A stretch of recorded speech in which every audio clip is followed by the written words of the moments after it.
Ratusan kendaraan roda 2 padati ruas jalan dan halaman parkir depan Pasar Impres Kota Namlea, Kabupaten Buru, Senin 8 April 2024.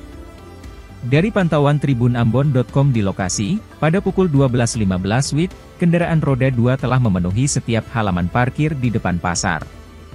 Bahkan, membludak sampai ke tokoh-tokoh dan perumahan warga dekat pasar.